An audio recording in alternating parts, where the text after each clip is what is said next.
What is up, everybody? What's up? Welcome to the Weird Hour. That's not as weird as it used to be.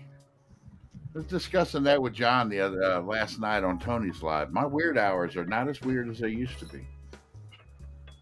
We I don't, think we they don't, come we and don't, go. we don't delve into the dark side of Amazon anymore.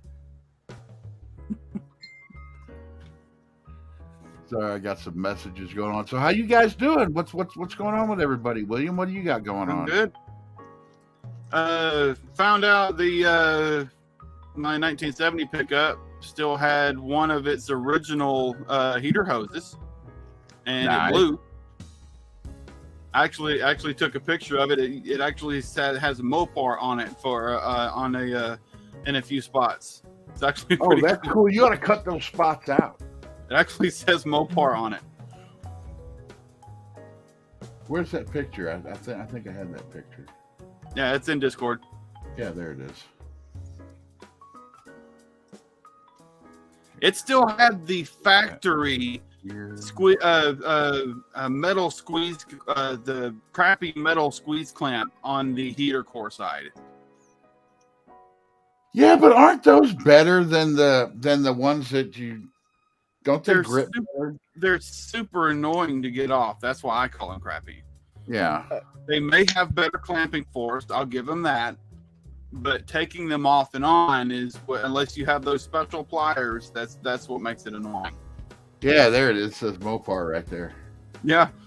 I'd cut those sections out. Actually, to tell you the truth, I think that anything that says Mopar like that, would that not be dealer installed? Be what?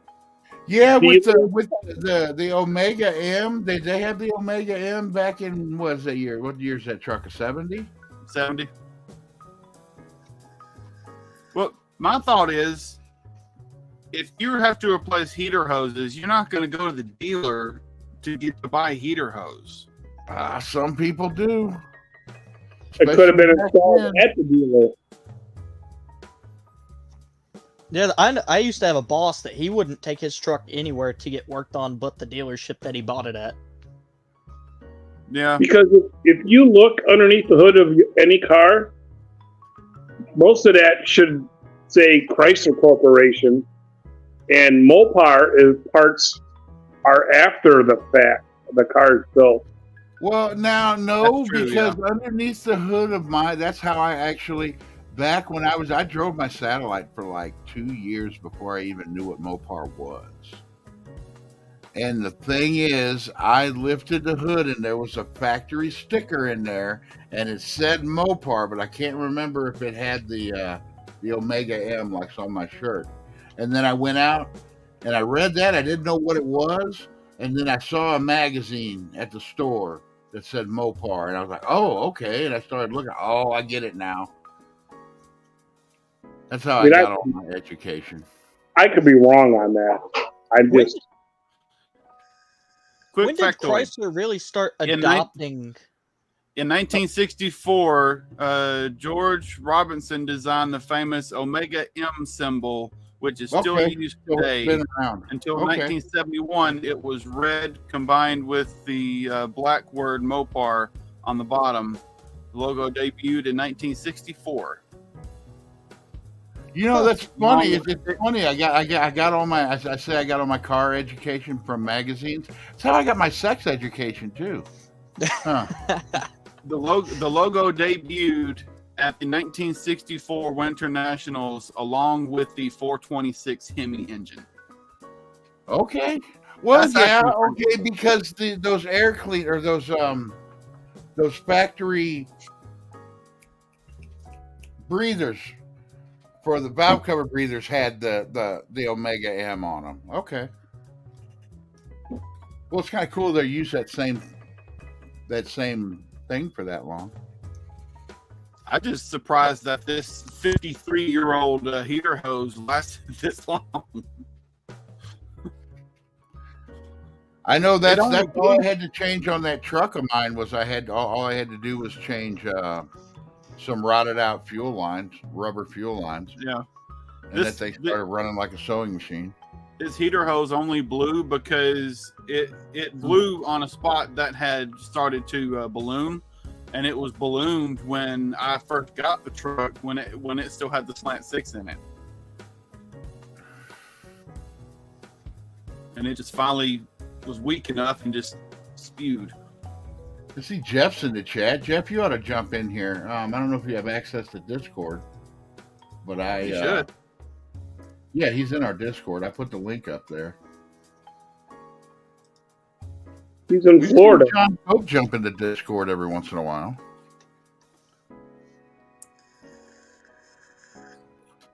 What were you saying, John?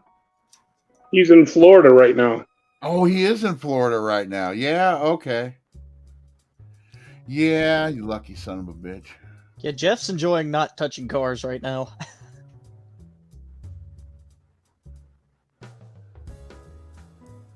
Yeah, I totally forgot about that. Yep, he's living Hot Rod Garage. I'm living the high life, right?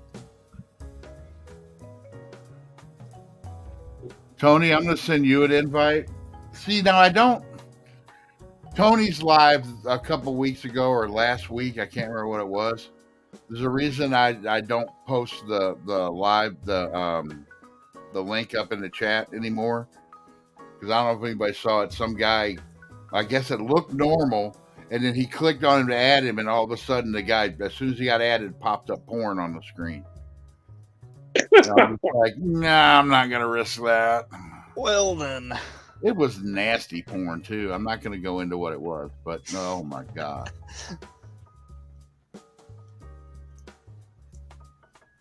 Let's see, where is Tony? Tony, there he is. I don't know when he sent me that Facebook text. The first no name, me and Tony sat by my fire pit for hours, till the wee hours of the morning, talking about cars. We just talked all night long.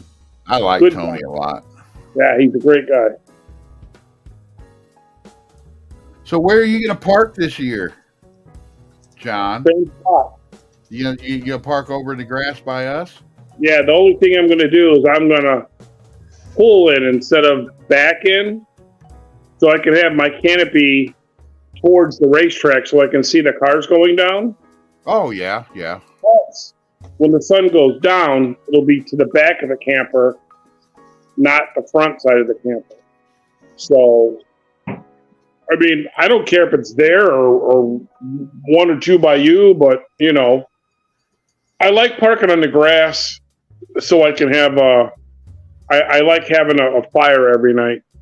Yeah, I was actually thinking about, and I'm still thinking about it, getting one of those propane fire pits that has the rocks in it, and you just turn the propane on. And I was thinking about that.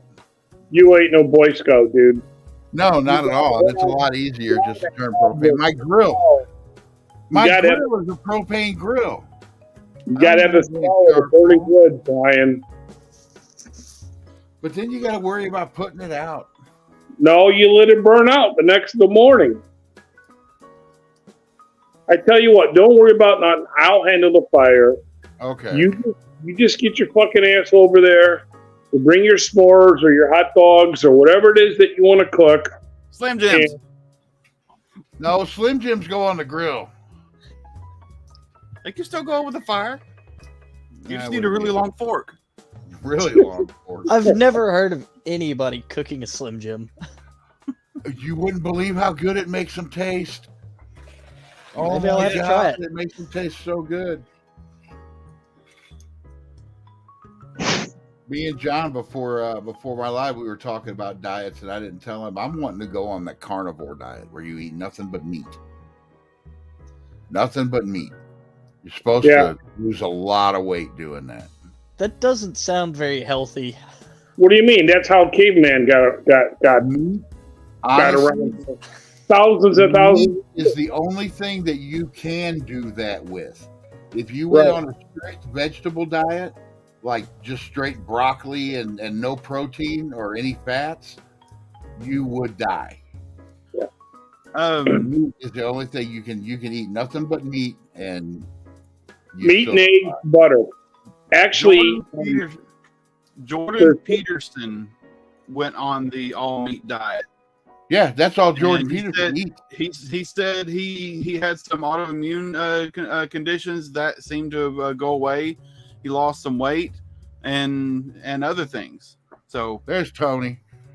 But every diet is something to research yourself to see if it's right for you, though. Might actually check that one out then. He said all he eats is he was on Joe Rogan. He said he eats meat with salt on it, beef with salt on it, and he drinks water.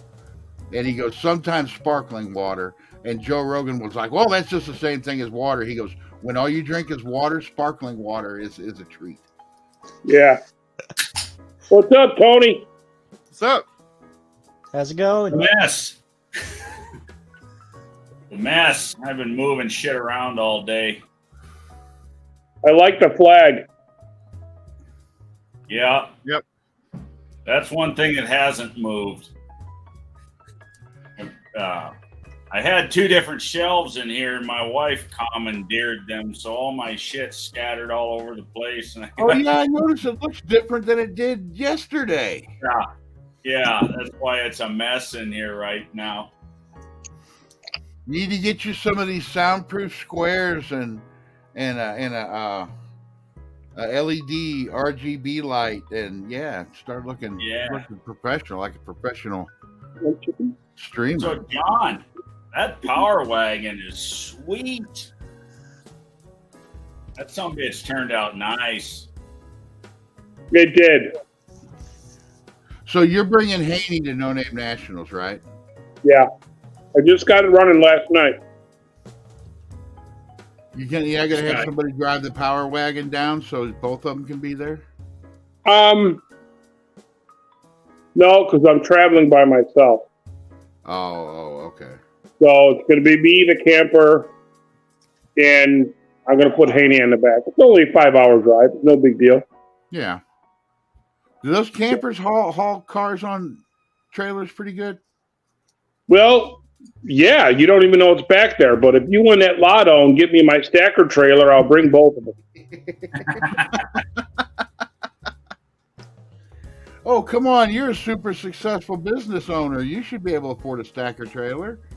Yeah, that's a myth. Back there. That's a fucking myth, Brian. You tell him, John. Oh, you own a business. You must be rich. That means 2 things when you own a business. You work a lot of hours and pay a lot of tax. Yep. Yep. It's probably a good reason to get out of Illinois, too. I can imagine the taxes on a business in Illinois. Yeah. I lived in Illinois from the day I was born to 2001. And now I'm a Hoosier. $150 just for stickers for your plates. Just the sticker, the registration. In Illinois? $150, yes. Good. What your vehicle? My 2003. It doesn't matter. It don't matter in Illinois what the year the vehicle is. Yeah, they don't care. Wow. See, here it matters. My old shit's like $35 a year. That's what mine is. That Chrysler that we drove to No Name last year, that sumbitch is still over $200 a year. And in North Mississippi, my 2005 Dodge Ram tags were like 35 something dollars. Yeah, that's the way it should be. I'm telling you, if something happens, I'm going to be moving down there by you, William. New vehicles in Mississippi. New vehicles in Mississippi, the tags are insane. But the older they get, the cheaper they get. Hey, Tony, I got a question for you, brother. Yes, sir. Remember we were sitting by the campfire at No Name? Yes, I do. That couple was there. Were those two guys, that couple just spectators, or did they have a channel? They were just spectators. Okay. Yeah. They were just, I do remember them. I'm trying to remember their names. I was calling the girl Blondie all night and teasing her and trying to get her on video. Was it Roy? Yeah, I remember that. It was probably Roy. Yeah, they were just spectators. Roy and his girlfriend were out there. That's the guy who I bought the truck from. Is it really? Yeah, he's the guy who wants to give me another Duster. Yeah. Oh, your guy had a younger guy with a beard. No, maybe not. Yeah, I think the beard and the blonde, and I remember the blonde because you were calling her Blondie all night. Yeah, because Roy's got white. He's got white. His beard's all white, kind of like your hair, and like my hair when I don't have a hat on. Like half my beard. White? I guess so. Yeah, it's chrome. You're all chromed out now. I got a little streak right there myself. I ain't got any hair. No comment. What's up, Engine Light? Chrome Dome. Crooked assholes. I know. All I had to do was look down and see two hacks crooked assholes. He commented at that when we were talking about Illinois. Yeah. Is he coming on or what? Get out here, Jack.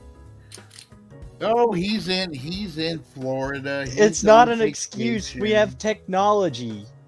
You can use your phone. The guy lives on his damn phone. He can come on here for a little bit and say hello. I used to use my phone to hop in streams. Have you ever heard of Havana Dragway, John? I have not. They call it Havana, but it's like Benton, Illinois. It's I-52 or something, but they call it Benton. I have not heard of that. Okay, that's the one out by Jeff. And we're trying, if I could get this damn car done in time, I want to set up a time to take Dennis Twisted, him go up there, me go up there, and Jeff go up there, and we all hang out and do some racing and shoot some videos. What the hell's with all this if bullshit? I may be finishing that. You know the Wednesday before No Name Nationals. I may be finishing that car up then. I don't know. Oh, come on! He'll take all his vacation time he's accumulated. You can make it. I used all my vacation time. You got the windshield in. I gotta have mine done in the next 30 days because I gotta have time to test it. I'm not that worried about testing. I still got a long way to go. I'm just gonna send it, and if it breaks, I'm gonna giggle as everybody's helping me push it back. I tell you what, you guys get all your shit fucking lined up and in the fucking staging lanes, and I'll race each one of you cocksuckers. You'd probably whip our ass. I was about to say, I mean, I'll do it. It's slow. Have you seen the 451 on the run stand yet, John? Yes, I have. You're doing some really neat shit over there, brother. That sumbitch sounds mean. Yeah. I cannot wait to get it in the truck. You know, what's that? Whose Ford motor were you doing? That was a buddy of mine's. That 420. You're talking about that Cobra Jet? Yeah. That's a good friend of mine's. That went in that rat rod, that 37 Ford. Yeah, really neat. Yeah, that turned out really neat too. But yeah, that 451, that's what's going in the truck. Nice. When is a good time during the week to get you on the phone so we can talk? Oh, I don't know. I would say the best time to get a hold of me without interruptions is any day except Monday and Friday. So it'll be Tuesday, Wednesday, Thursday at 5 o'clock Chicago time or Standard Central. 5 o'clock, okay. Yeah, 5 p.m. Because I need some Coke parts and I need to turn nickels into dollars. I've only got probably a couple grand to spend, but I got to get this 727 together, and I really want to get it. I really want to get it lock up. And after talking to you at the campfire, you're very well versed of doing a transmission.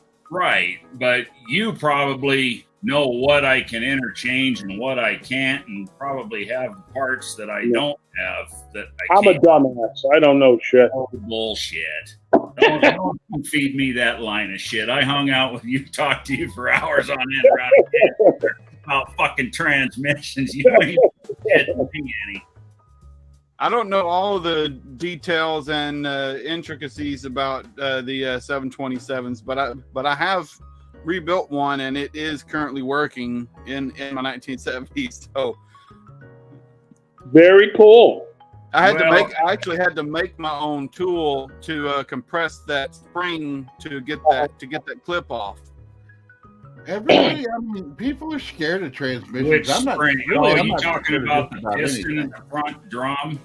I think the compressor for the front drum piston, William. Is that the one you're talking about? I think so. Yeah. I made my own. I've got a really cool. John probably knows what it is. It goes in a bench vise, and it's got the little on top of it. It works just like a furnace would. You know what I'm talking about, John. I bought that thing for like $59, like 20 years ago, and that sumbitch has made me thousands of dollars. You know, I've been meaning to do a video on just the tools that you should have, the bare minimum for the guy in their home garage to do, you know, your seal picks, screwdrivers, or whatever.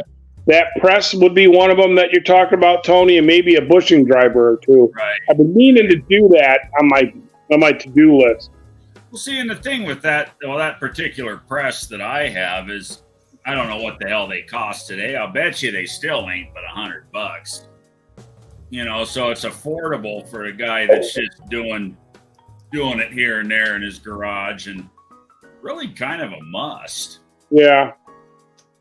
I've seen guys make them out of threaded rod and put a wing nut on it to compress the piston or the spring retainer. I have a tool that I built for doing 700 R4s. You know, in the back, the very back piston in the 700 R4, the low piston. The low reverse piston. Yeah, in the 700 R4, but it's got the snap ring and it goes on the case. So you can't use a press. There is a special tool for that. You know what? I built a tool with a carriage bolt. You know the horseshoe tool for removing the lock ring on GM steering columns? Yeah. You know what I'm talking about? I used that and a long carriage bolt, a couple of fender washers, and a wing nut. And I ended up, over the years, I modified that horseshoe tool and I perfected it to where it fits that piston perfect. And I've done dozens of those damn things with that tool. Cool. You got no freaking money in. But you know, that's what guys like us do, right? You got to be inventive, you know? Yeah. Well, or you could sit there and fight with it and cuss at it for 10 hours and not get anywhere. But it makes you feel a little better afterwards. I made my tool is a piece of metal just long enough to put 2 bolts on each end to compress the ring down, and I had a big piece of metal underneath with all thread, and then I just had a wing nut that I just cranked on. Yeah, whatever works, because you don't have to move it much. Yeah, it works a little more once you get the snap ring off because you let the springs go. But I got the couple of upgrades I got for it was the billet aluminum clip retainer for that piston. I got beefed up. What do you call them? That I won't say anchors, but that's beefed up pieces that help control the bands. The strut. Oh, the band strut. The band struts, yeah. The band strut and the lever. This other pieces I don't know the technical terms on. And the lever. What lever did you use? Use a 4-2? Whichever one was in there. I didn't change it. Don't mind me. I'm just trying to spend William's money. I ain't got any money for that, but I do want that carburetor though. I think through the years there's only about 6 or 7 different ratios, wasn't there, John, on that band lever? 2932 394250. Yeah. My Charger's got the 5.0 because it's got a 446 pack transmission, which is a Hemi-Trans too. Yep. I've actually seen the 5.0s give problems if you don't put them together just right. They give you an overlap issue going into high gear. Yep. Yeah, because they don't come off quick enough. Nope. My dad actually got How you break shit. My dad got a really good deal on that transmission in my Charger. The transmission shop had built the transmission for somebody else, but they failed to tell the shop that they had a small block, and they built it for a big block. So my dad got a really good deal on it to go in the Charger because the shop built it for somebody else that wasn't able to use it. This is back in the early 80s. This is back in the early 80s.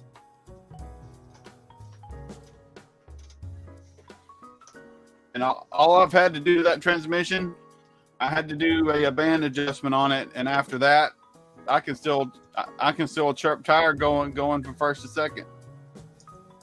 Yeah, the trans that I'm going to build, it's actually still a good trans. It's just not what I would deem safe behind this engine.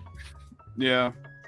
It doesn't have a bolt-in sprag. It doesn't have low band apply. It doesn't have a billet drum in it.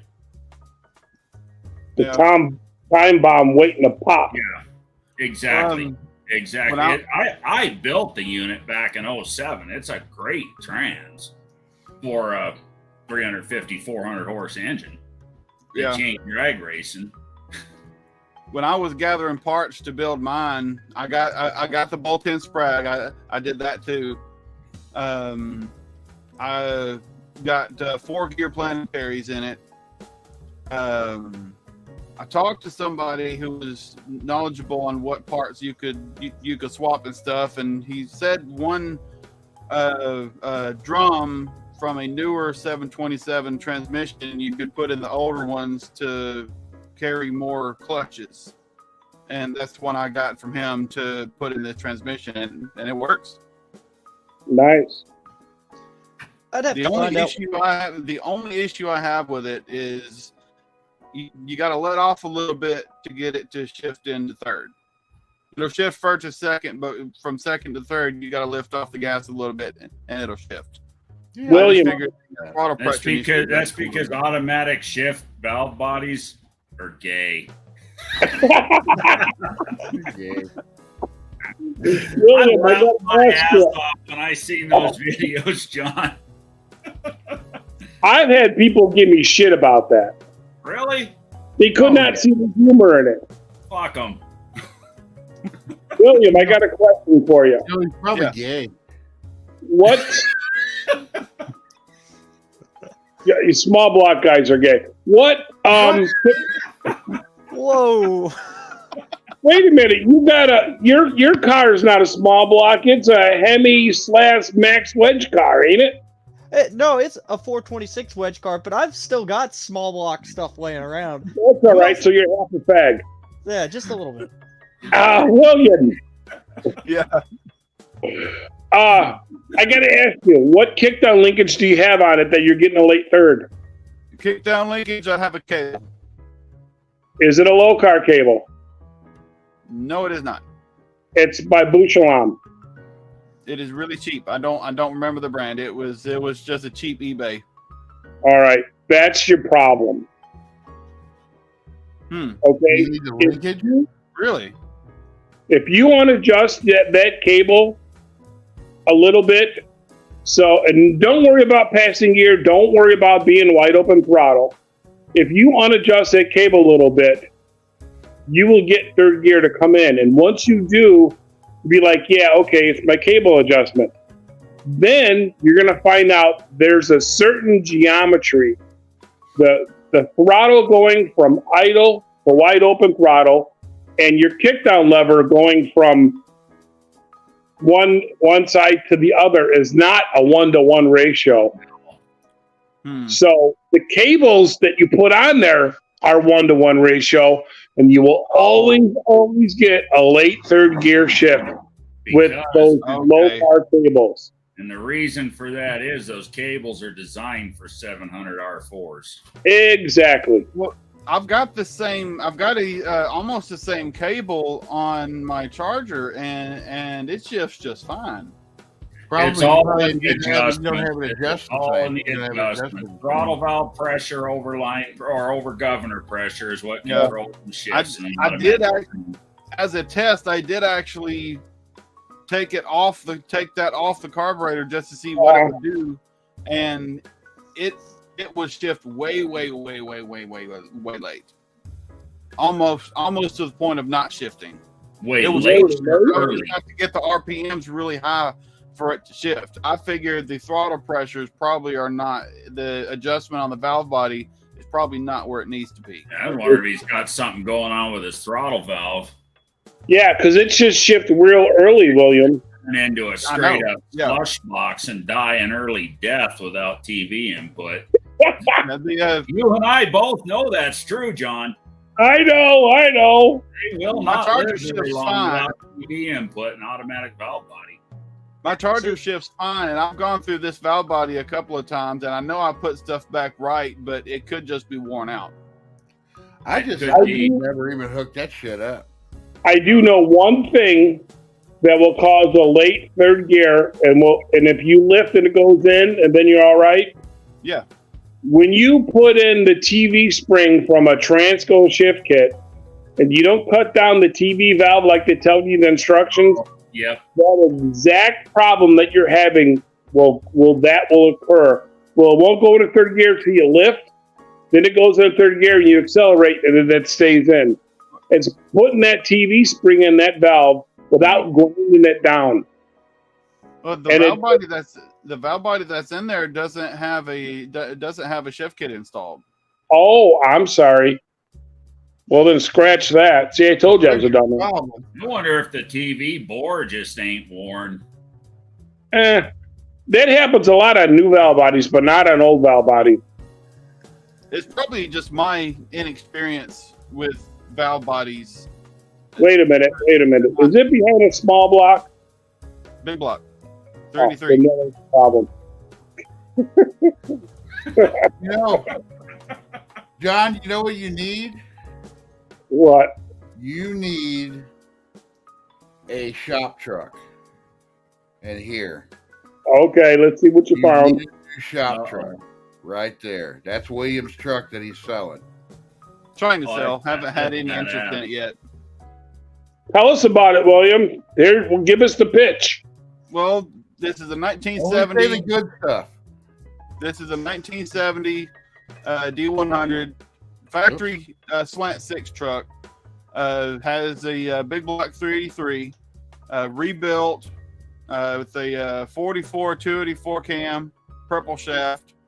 Got a lot of extra parts to go with it. I've got an extra cab for a roof swap because it's got some bad rust areas on the cab that's there. The entire front suspension has been rebuilt from kingpin to kingpin, repainted everywhere. It's got some polished Holley big block valve covers on there that are I think they're pretty hard to find. Look at these horns. Those horns are coming off. Those horns are not included. Oh, come on. You got to sell it with the horns that's in the picture. The horns are going. I actually didn't put it on the post because I didn't have those centered in the picture because they don't go with it. Well, you just ruined it. It looks like you could turn, like if you run out of gas or something, you could turn those horns around and blast them, and it would push you to the gas station. Just about. Those horns are pretty loud. Are they actual train horns or?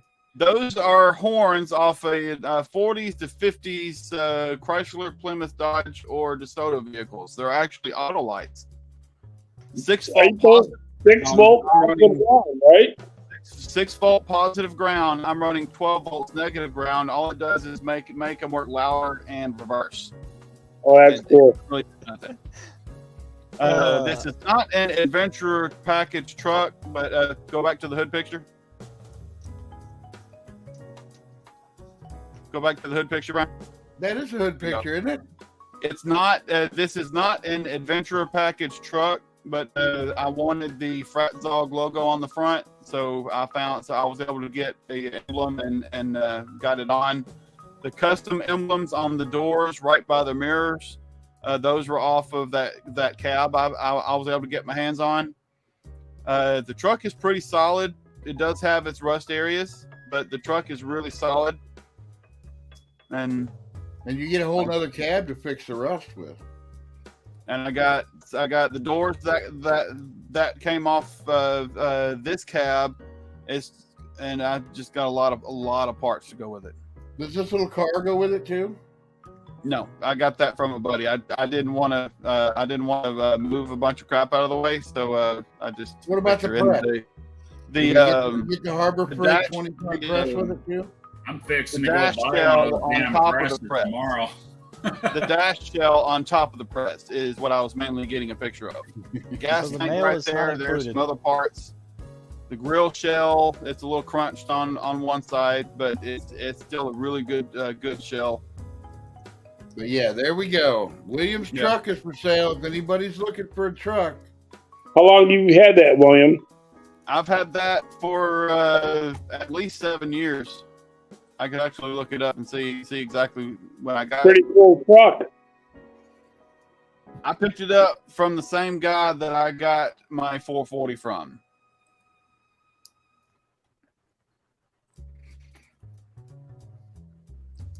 What is this? And it has come a long way since I got it, and yeah. Why are you selling it? It's been sitting out in front of my in front of my house for a long time. Holy crap! I've had this truck for 9 years. It's been sitting in front of my house for a while. I've been doing a lot of progress on my Charger, the Dart, the Cushmans, and everything, and it's just been sitting, and I haven't really been doing a lot with it. Right, gotcha. November 2013. So November this year would be 10 years. Holy crap.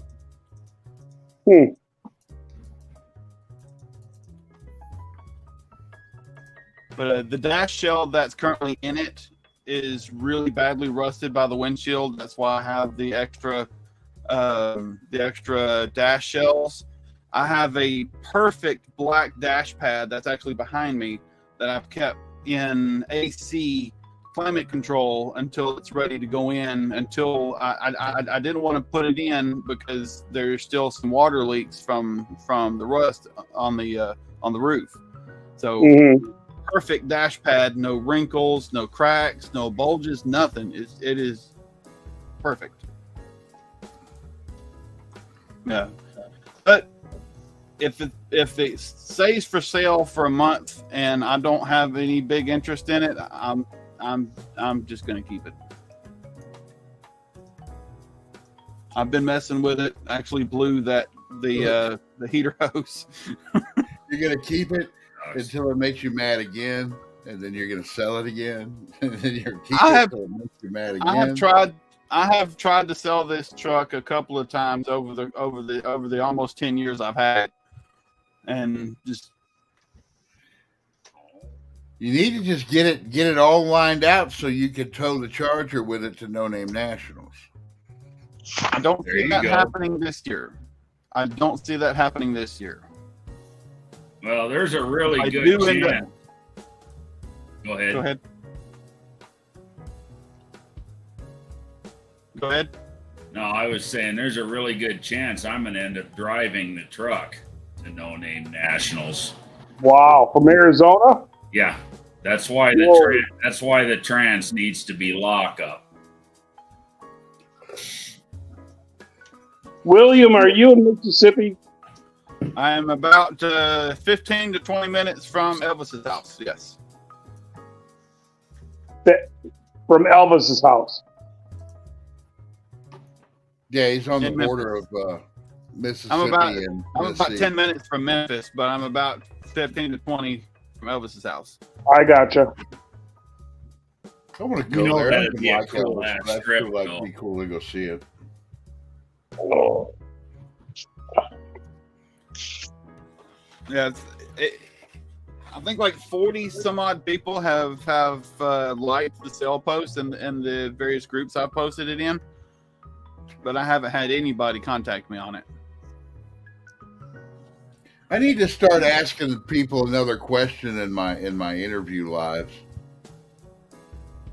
Like, how do you feel about C3 Corvettes? Because I still want a C3 Corvette really bad. But here's the question: a stock or a modified C3 Corvette? Well, if I own it, it ain't gonna be stock. Here's the real question: just how effing gay are you? I'm not a Corvette guy. They're not Corvettes. They're skid vets. I got to see which one the C3s even are. C3s are the ones with the big nose. Listen, Brian, if you're going to get a Corvette, you have to wear sandals with socks on first. I do that. Well, do Crocs count? Because I wear Crocs and socks all the time. You ever seen a Corvette guy, man? They're closet fags. Yeah, we see that. I would be that Corvette guy. Yeah, I don't know. That's just funny. If I was to have any Corvette, it would have to be a 63 split window. Yeah, that would be. I like 58 and 59 vets, but that's about it. I like the 66 and 7, but that's it.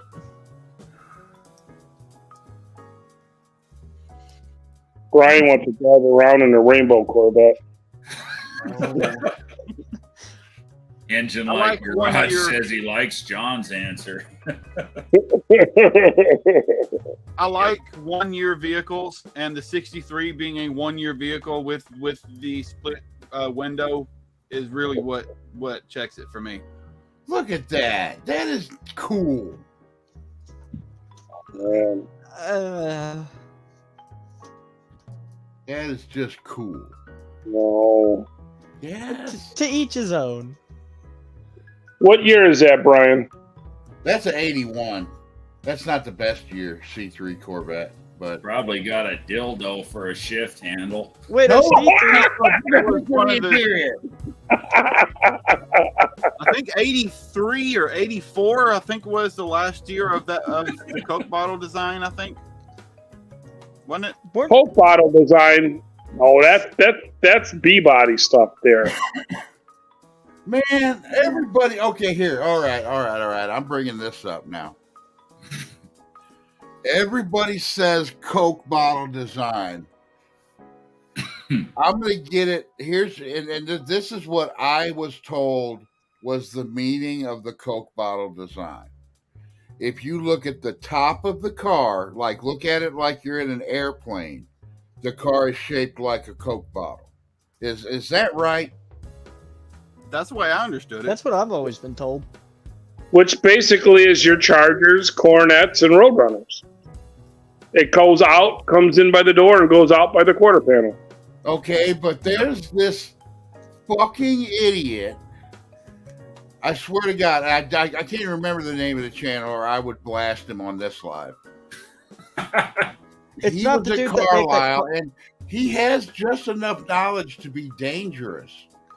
And I know exactly what you're talking about. He will just sit there and spew bullshit with such conviction that if you don't know any better, you think this dude's an expert. He was looking at a 71 Roadrunner and ran his hand down the side of it like this. And he said, "Oh, I love this Coke bottle design on these." That doesn't qualify as a Coke bottle design. No, that's a fuselage car. Right.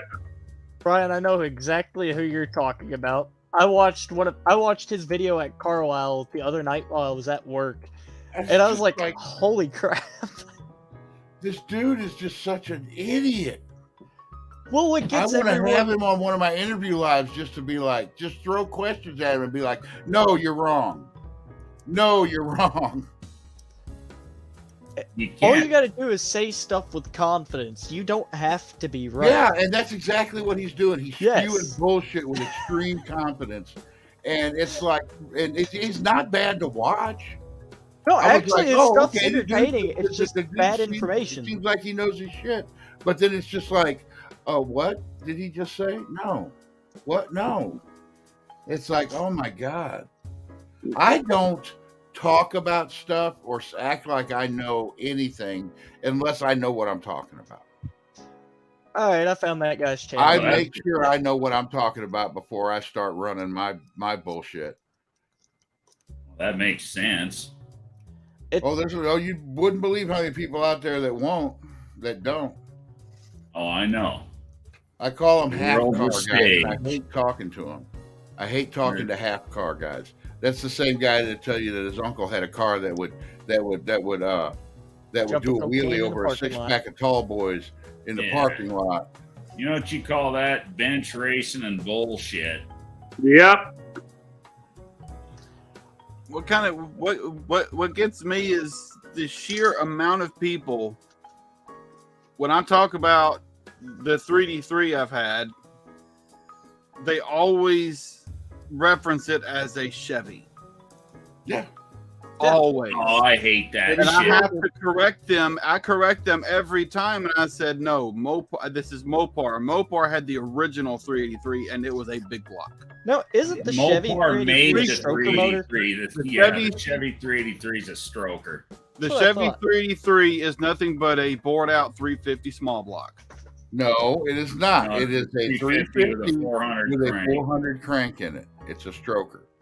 It's a 350 with a 400 crank in it.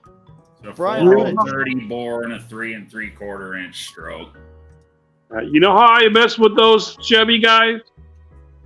When I reference the big three, I always say it's Chrysler, Plymouth, Dodge, and they get fucking pissed. Yep. Oh, guys, come on. Look, I got to share this. Uh-oh. Look at that. With a majestic stallion airbrushed on the hood. What? Oh, my God.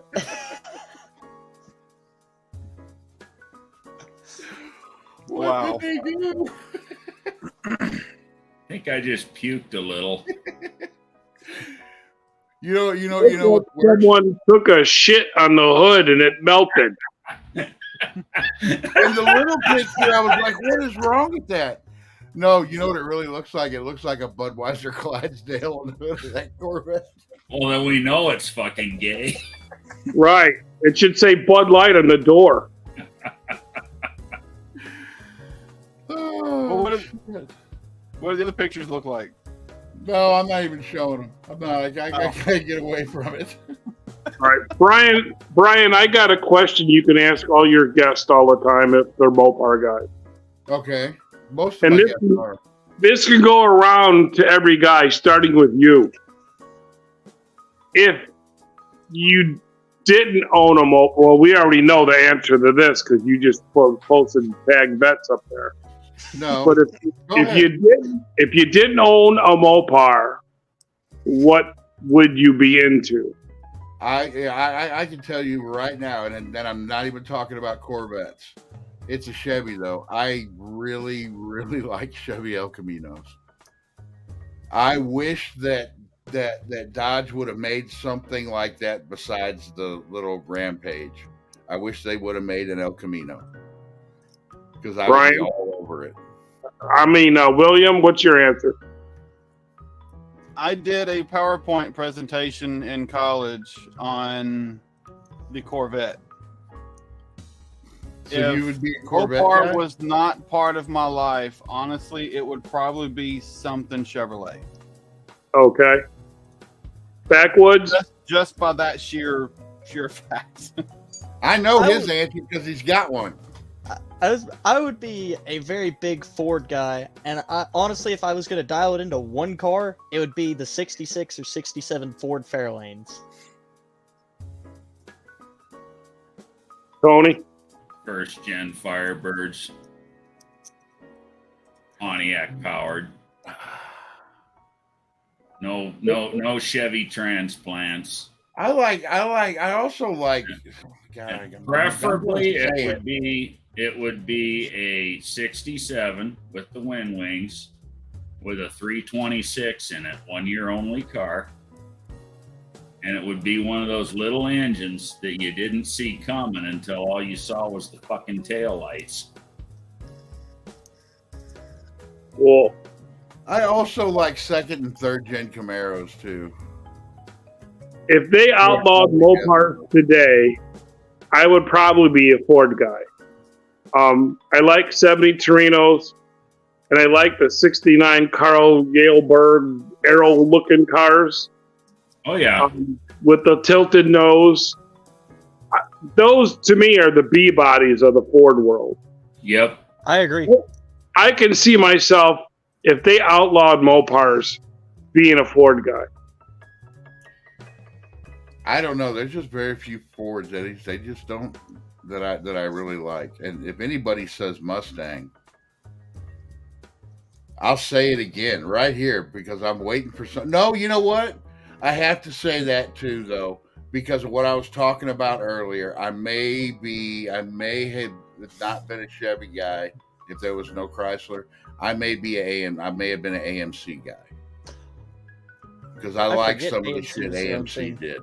Because I really like those 71 or those 70s Javelins. A well put together FE engine or a Cleveland in the Ford world. Yep. Yeah, but you just cannot put it in a Mustang that is no. You put it in something like that thing I built for my buddy. No, but the thing is, you cannot put it into a Mustang that's older than 1970 because any Mustang older than 1970 is a girl's car. This coming from a guy looking at Corvettes. I would rather have a Corvette than that damn 68 Mustang girl's car. Absolutely not. Even Eleanor. I would take a 68 Mustang with that 428 Cobra jet that's in that rat rod in my garage. And you would have a fast day of the week. And you would have a fast girl's car. Oh, come on, Brian. John, you would drive the shit out of that car, wouldn't you? I would, and it wouldn't thing with that motor I built in it. I'd rip ass in a car like that. Right. So speaking of Mustangs, I got to tell y'all about these two cars that I was behind today in traffic. A newer style Mustang and a newer style Camaro.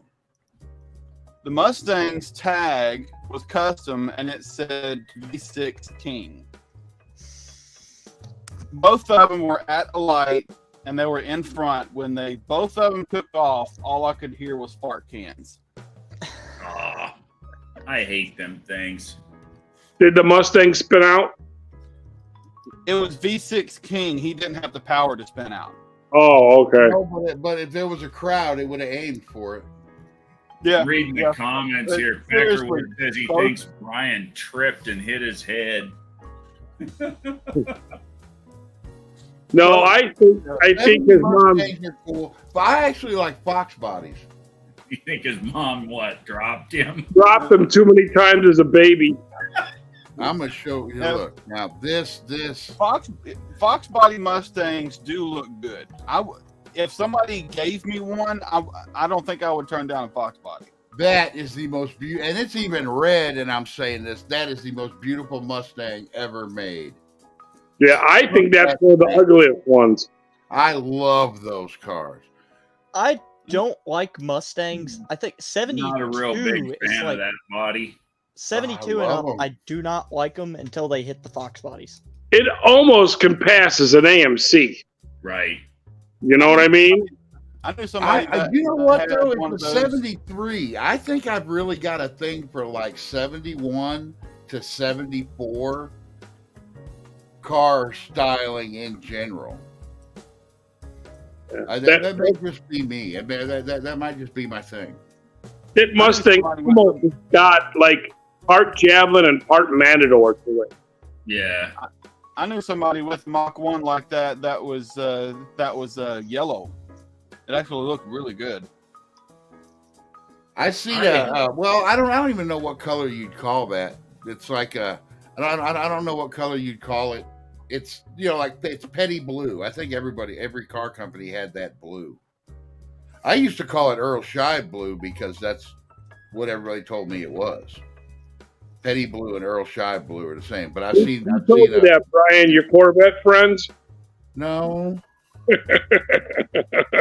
I had a few years back. I had an '82 GT Mustang box body 302 4-speed car. I kind of missed that car. Ford trucks. I kind of like Ford trucks, and I really like Ford vans. Something had to go, and it was going to be that Mustang before my Mopars. Tony, was yours a hatchback or a coupe? It was a coupe. I used to have a buddy. His first car was an '82. It was a 505 or a 504 speed car, almost a 5. But his was a hatchback. All right. Oh, dude, we had so much fun in that car. The first time they ever took me out, we took some back roads to his grandma's house, and he just planted it to the floor and didn't even look like he was going to lift the whole way. Right. Yeah, I had loads of fun with that stupid car. And it was when I got it it was actually given to me by a buddy of mine who he had a, what year was his? I think his was an 80. His was an 82 or an 83, but he wanted to build a Windsor for it. He was a young kid at the time, and he put together a 351 Windsor, didn't know what the hell he was doing, and it burnt more oil than it did gas. Well, I need help now, so I ended up helping him put that engine back together right. One day he decided he was going to move away, and he stops by my shop and he gives me the title to this Mustang. He says, "Out to the house, go get it. Thanks for your help, brother." I thought Brian, that was I think pretty you have darn a cool that you need to deal with. Huh? I think you have a commenter that you need to deal with. Who? I don't see it. Free Zito. have my hand. Yeah, you got yourself a troll here, Brian. Oh, good.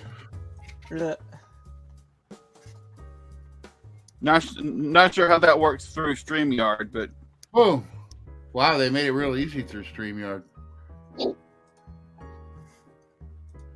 Was it one of his Corvette buddies? Yeah, that's probably a Corvette guy. Somebody with his hand up his ass. Yeah. Like, you want to advertise that? All right. Fucking freaks. I got looking at Dougster's comment. I got a local car buddy that has a '69 Torino Fastback. It's been in his family since it was new, and the thing is clean. That's cool. It's red too, real nice. I like Pintos too. Pintos are kind of cool. I can hook someone up with a deal on a Pinto if they want to make a race car out of it. I always wanted a Pinto wagon with the porthole window. The silver ones that they had Ford vans that looked just like that. Should get a. Now, that's what I was saying though. Ford vans, if you actually look at the body style of the van, Ford vans are probably my favorite vans. Should get really a Pinto and power it with a Gen 3 Hemi. Jason, remember Jason said that last night. Oh, damn it. I was hoping he would be here to hear that. Jason has said his next build, he's going to put a Gen 3 Hemi in a Fox body Mustang. I don't think he intentionally left. No, he'll be back. I'm pretty sure I have heard of somebody putting in a 440 into a Fox body. I was about to say, I have photos of that car. YouTube of that. When I had to get rid of mine, I was actually in the process of building a 390. I was going to put an FE in it. Just because everybody said I couldn't, and because the FE is probably one of my favorite Ford engines. The only thing I hate about the FE platform is in order to do anything to that top end, it just about all has to come off. What about an AMC Marlin? You guys remember what an AMC Marlin looked like? I've heard of that, but it's a goofy looking 66 Charger. It almost looks like the early Chargers, almost. It's like you merged a Charger and a Cuda together. Yeah. It was right there in that period where everybody wanted a fastback car. Mr. Zito is back. No, it's apparently it's a different person, I guess.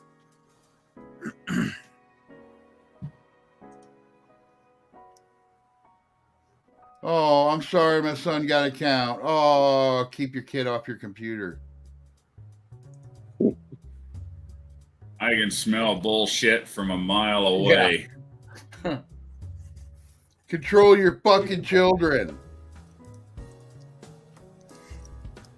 Sorry. The life hack, don't have children. Any of you know who the band Rebel Son is? Rebel Son. I never heard. I can't. Never heard of Rebel Son? I want to say it sounds familiar, but I'm not sure. It sounds familiar, but I can't place it to anything. They have there is a song called "A Mile Away," and that's the theme of it. I can smell bullshit from a mile away. One of your best traits, Tony, is you're the kind of guy that doesn't take anybody's bullshit on top of that. No, and I don't care. You know, John Wilburn even said that the other night. He comes into my lives to talk about the shit he don't want to talk about in his, and I don't care. And he knows I'm cool with it. I don't care. Them fuckers ain't gonna hurt my channel. Right. I just don't care. You know. Now we're all I think on the same page here. I know you and I are on the same page, John. Oh yeah. Did you like the bonus stickers I sent you when I sent you stickers? Oh yeah. I didn't even got any stickers. Oh, I didn't. I guess I haven't even given you my address. Oh, you need to give me your coffee mug.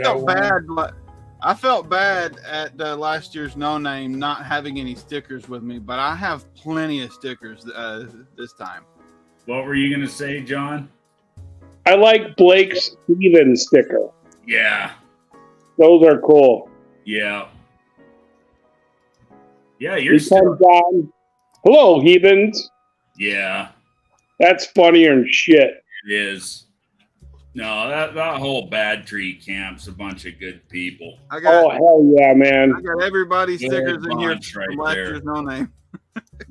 Yeah, Brian, you need to send me your fucking address. You still got a coffee mug coming to you. I know. A month and a half ago, he won one of my giveaways. He won one of my Tony's Hot Rod Garage coffee mugs, and he ain't sent me his fucking address. Just send it to the guy who's got the fucking 71 satellite. And when he gets around to getting that, he'll get his fucking coffee mug. Send your coffee mug to Ryan. Actually, you can put a fucking P.O. box on that fucking satellite. Because who knows how long that fucking thing's going to be sitting there. It's going to be sitting there until the duster gets done. So you're saying that I'm lucky enough I still own my first car. That's cool. Yeah, I told you the story at No Name. My 71 Charger. You want to know something even cooler, John? You know Patrick Abbott? Yes. Motor Parts and Rust? Yes. He's got the top I need for my car. He'll come off it. Yes, he will. No, we've already talked. No, yeah. He was in a live the other night. 25 years I've been looking for a donor car for that sumbitch. And somebody in this no-name Nationals crowd has Patrick and Jackie are great people. They are. Oh yeah. No, but he was in my live, not last night, but the week before, and he said, "I've got a parts car," and we've been talking, and he went and he checked it out, and he's got the parts I need. That's great. That's just You awesome. wouldn't believe the amount of shit that he has. I did that one night. I was doing a live like this, and I got bored, and I was like, okay, anybody that has me on Facebook, send me pictures of your shit. Send me pictures of your cars. He wouldn't stop. From the time I said that to the time I shut the live down, he was still sending me pictures of his cars. He has got from what he was telling me, when he bought that triple black 71 SE that he's got, talk about a rare fucking car, it came with this parts car, and he doesn't need the parts car. So we're going to make a deal on some parts. Excellent. Sheet metal that I need. See, I told you, but some of you might not know, my Charger, I'm the second owner of it, my 71. The original owner left it to set with the vinyl top going to hell. And that was 30 years ago. I bought the car when I was 12 years old. I didn't take proper care of it. The top is almost, the sheet metal is almost non-existent today. And the rest of the car is pretty solid. It's got some pretty nasty collision damage on the left quarter, but it's solid. The front floor pans are gone, but I can get those. AMD's popping them. Or Patrick said the ones in his parts car are good. I could just transplant them too. But I'm gonna put it in a jig, and I'm at the factory welds. I'm gonna transplant the top from the car. Was this a car that was in Arizona its whole life? No, it was in California its whole life. Near the ocean? Inland. I don't know if you're familiar with California at all, but I bought the car in Mariloma, which is about 15 miles north of Norco. That's where I went to high school, was Norco. You're saying, Tony, that where the vinyl top is, the roof is all rusted out? Yeah. How does that happen? From the vinyl top deteriorating and not being removed, and the moisture gets under, just like you were telling Brian, don't put the fucking tarp on the car. Right. Yeah. I got you. It's the same damn effect. I got you. See, mine was a 3/4 vinyl, the one that went across the top.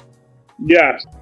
So the back part of it's fine, but from that forward, it's rusted bad. And then my stupid ass left it sit outside for 7 fucking years, and then the floor pans rotted out of it. Well, go figure, you dumb fuck. You leave it out in the rain for 7 years. What do you think's gonna happen? Yeah, right. Me, but life happens. I own it. I'll fix it. But that's just see, back in the day when those cars were everywhere, I was that guy that didn't have the heart to cut the top off of a perfectly good car. And here we are 35 years later, and you can't find the fucking things. Yeah. Well, I was pretty damn grateful, and forever will be, to Patrick for this. I think a lot of those 71 to 74 cars, when the other Roadrunners and Chargers, the 68 through 70 were they're still super popular, but when they first started coming around and people were saying, oh, those cars are never going to be worth any money, I think a lot of them cars got sent to the crusher. Yeah, I think a lot of that did happen. And it's like you were talking earlier about the Dodges. The Dodges were unique, and that 71 is very unique. It's different from a 72. It's the same body, but the window lines in the top are different. That's why it has to be a 71. The quarters, I've seen really good metal guys cut them marker lights into 72 3 4 quarters, But the quarters and the fenders, they've got them Guild marker lights in the 71, and they changed to them rectangular ones in 72. So I love the car, but it kind of sucks because you can't. They're so fucking unique. They're hard to find parts for. 1 year only cars are cool and awesome until you have to work on them. Yeah. You know what AMD wants for a fucking quarter panel for that car? $1,250. Woo! But they're making the 71 quarters because they are now. Back in the day, they were now. But in the last, it's been probably the last 7 or 8 years, you've started to see AMD come on with the 3rd gen B body stuff. Yeah, they're supposedly making like 73 and 74 Charger stuff now, and they said if it sells good enough, they're going to look at 73 and 74 Roadrunner satellite stuff. Right. Which I'm glad AMD came around to making quarter panels for the 66 and 67 Plymouths.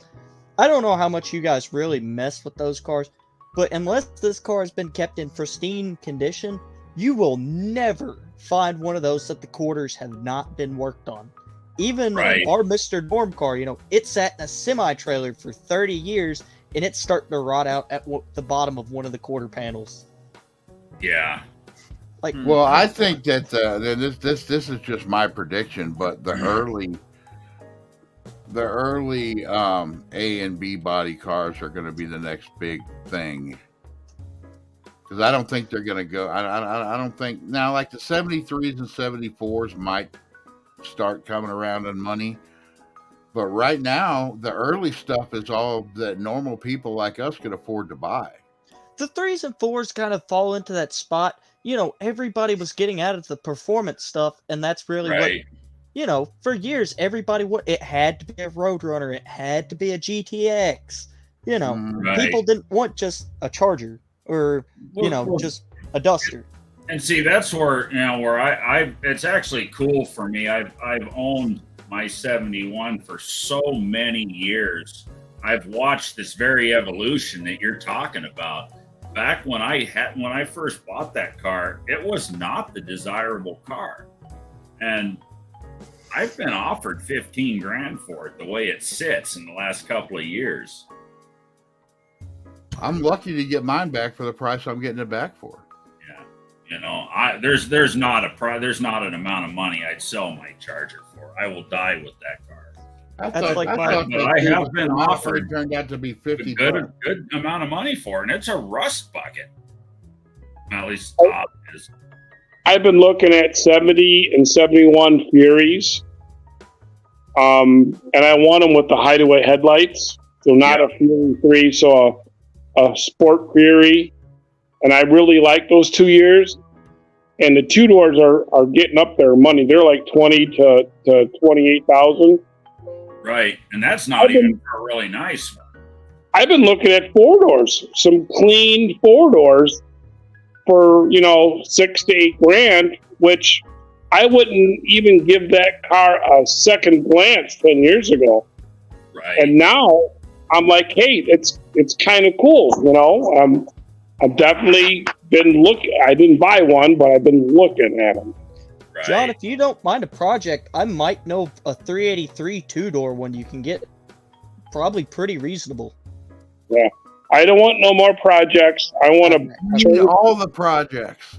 Yeah, turnkey, drive it, go out and have fun kind of a car. Well, that's the whole reason I've never bought this one is I'm trying to downsize on projects right now. Yeah. There you go. I guess the Grand Fury is different than what you're talking about, though, right? That's the 73. Yeah. I've been talking 70 and 71. I really, really like 70, 71. And, they got 2 different back windows. They got one that's concave that goes inward, and they got one that's convex that goes outward. And it almost looks like a 70 Superbird rear window. Really cool. Roof line of that car. That thing is green on green car. I call that Brady Bunch Brady Bunch green. You know what's funny is I'd drive that though. I would drive that. I'd drive the hell out of it. But what's funny is that's the same body as the 74 Monaco. It's the exact same body, but the interior is so much different. Brian, look for a 70 or 71 Sport Fury. I put some in the Discord now. Oh, I found right. one with the concave and one with the convex. Yeah, show them the difference between the two back windows. Really messes me up, actually. I never knew that. Yeah. Oh, I that's see what almost you're like talking a about. dark back window, isn't it? I don't know if it was an option or if there was a rhyme or reason why some of the cars had the two different back windows on the 71 and 70 Fury. Yeah, that is a That lot almost looks like, like that a is a lot dark. like a Yeah. 68, 69 Dart. Well, look at the It's like other the one. Dart Swingers. The Yeah. other one seriously looks like it looks similar to Superbird glass. It does, don't it? Yeah. Like you can't Wow, tell me yeah. that don't make you think of it. Yeah. That's awesome. And they look nicer without the trim, and with no vinyl top. It looks really slick that way. Yeah. What do you guys feel about vinyl tops? I fucking hate them, and you know why. Because I I like think them. I'm thinking about my Satellite was a vinyl top car, it was a black vinyl top car. And I'm really thinking about putting a vinyl top back. I actually think they look okay, but living the life that I have with my Charger because of a fucking vinyl top, I'll probably never own anything with a vinyl top. Well, if you're building a car that had a vinyl top on it, as long as you prep it properly, meaning painting everything, because originally I believe Chrysler never painted the entire top when it was a vinyl top. They didn't paint them, and that was So most that of the part problem. that's part of the problem on why a lot of or all of the almost all the vinyl top cars rusted out so bad, because the metal wasn't painted. Yeah, it wasn't prepped. It didn't get the same care that the rest of the body did. They So thought if they were you saving a couple dollars. If you put the same care everywhere, let the paint cure for a good while before you put that vinyl top back on. But I say put it back on. My Charger will eventually have a black vinyl top back on it. My 73. Are you going to paint your Charger back gold? That's my plan. Yeah. See, my Charger, I'm kind of going the route that John went with the Power Wagon. I'm building it the way I want it to be. Yeah. You built that truck, to salute your dad, but you did it the way you wanted it. And see, that's my Charger. I guess because it's a 71 Charger, it's probably worth something to some people, but to me, I'm back in 1990 when I bought the car. It's still just a 318 base model car. It's not like it's an RT or a Super B or something like that. I'm going to put a big block in it. I'm going to put a badass 46 RE in it. And I'm going to put the paint scheme and interior on it that I want, which is triple black. You're building it the way you want. That's what I was talking about doing too. Because and if I were to put a vinyl top back on it, it would be black. It would be a black. Like all the 71 Roadrunner and GTX all had little special things like little stripe packages, and then they had those two little front air dam things that you could have on the car. I want to put all the cool shit that either one of that both of those cars had on them, and then I'm going to throw all the day two shit that I can on that car, because I want to have like the ultimate day two 71 Satellite. Like my Charger, it being a 318 car, it's a flat hood car, but it will have an air grabber, a functional air grabber hood on it. That'll be cool. The air grabbers on those cars look so good. Yes, they do. Yes, they do. Was and they're actually air grabber as the Roadrunner now. But the damn air grabber shit's more expensive than the hood. Was that the same air grabber stuff that the Roadrunners had, or is it different? It's the same mechanics, but they had the different decal on them. But it just popped open like this. Yeah. See, I don't like that one. But just me. Everybody's different. I actually like the stock flat hood on the Satellites better than. Yeah, it's got the bulge hood and it's got the air grabber, and those are just badass. Tony, you know what you should do with that air grabber? Those have some kind of a switch underneath the dash and open and close it. Yep.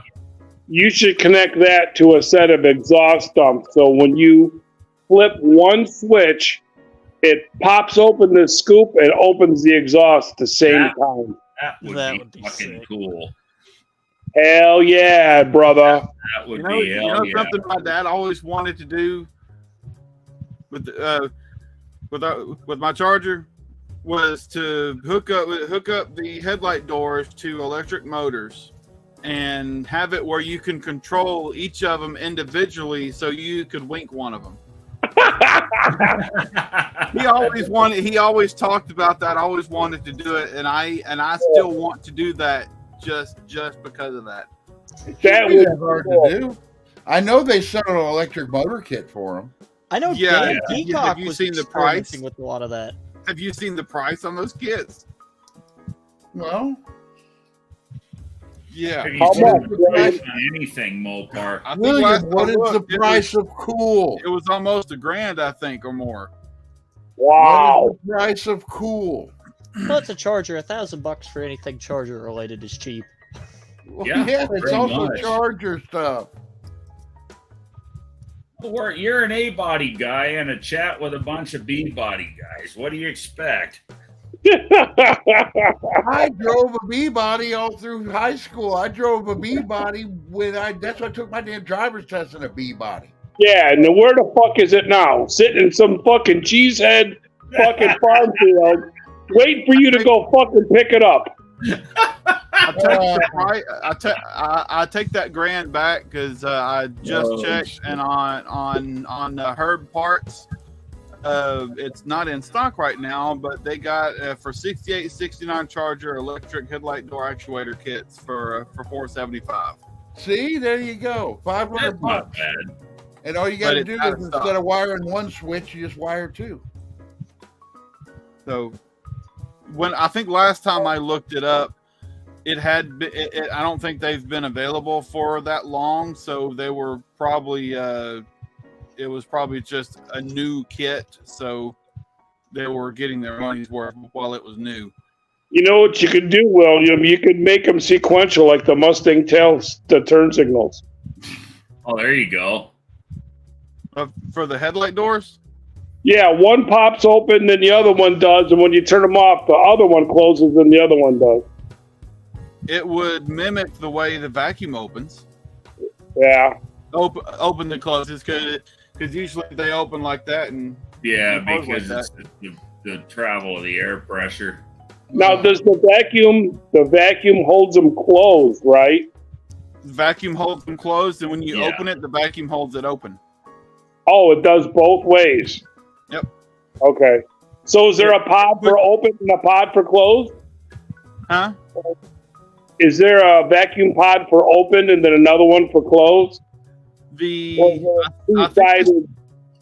has a vacuum canister underneath the battery, I think, and the headlight switch itself is what switches the vacuum direction, because it has the vacuum lines going into the headlight switch itself.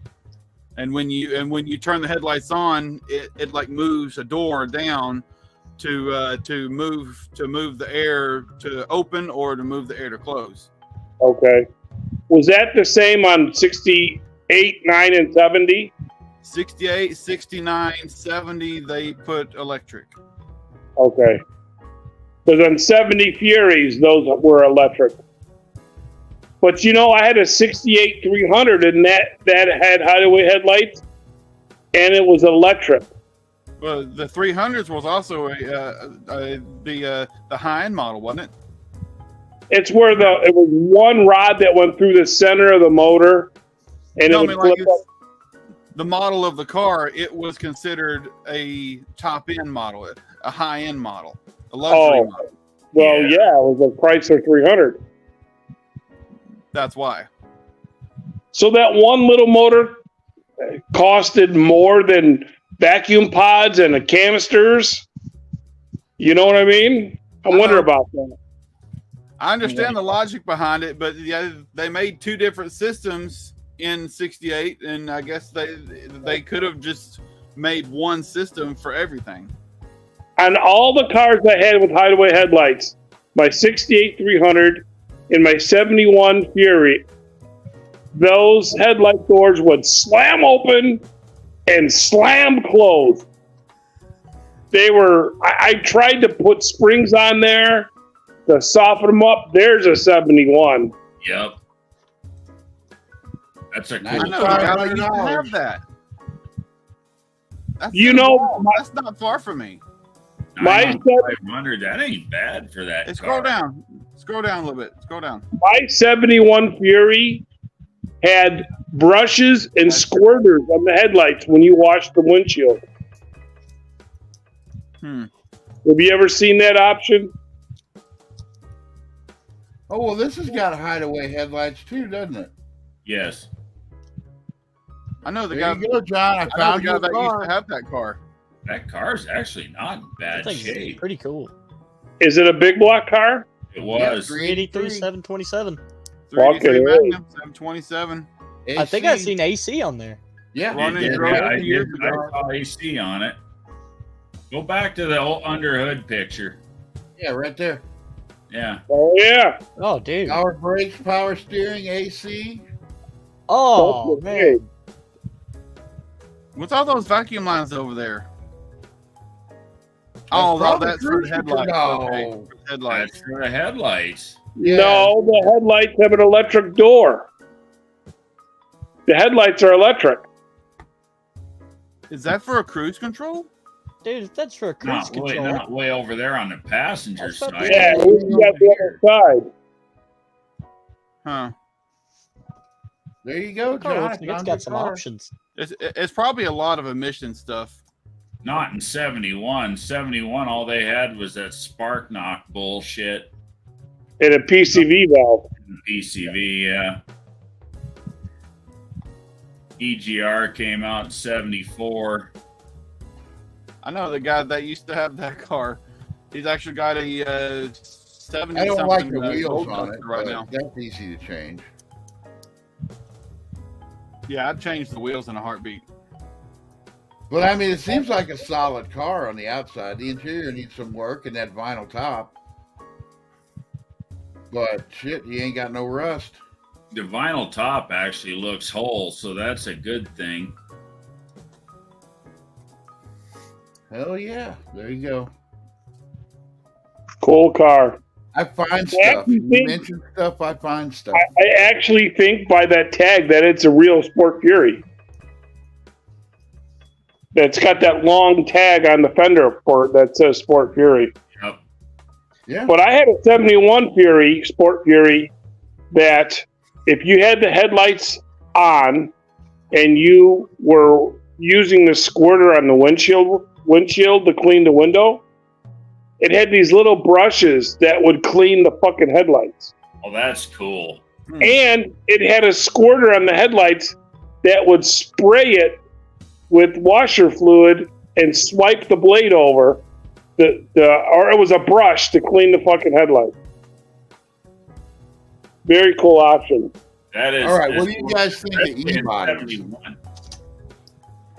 What do you guys think of e-bodies? Are they worth it?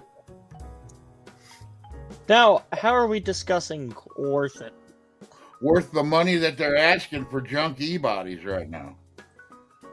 Personally, I think they're cool, but I wouldn't really give the money that, especially, personally, unpopular opinion here, I don't like the 71 CUDA. So, in my own opinion, no, I would not give the money, especially those cars are asking. I like the 73 CUDA taillights better. Yes. The round ones. I like those better. What do you think, John? What's your opinion on two things come to mind. They used AMC door handles on the outside. They did.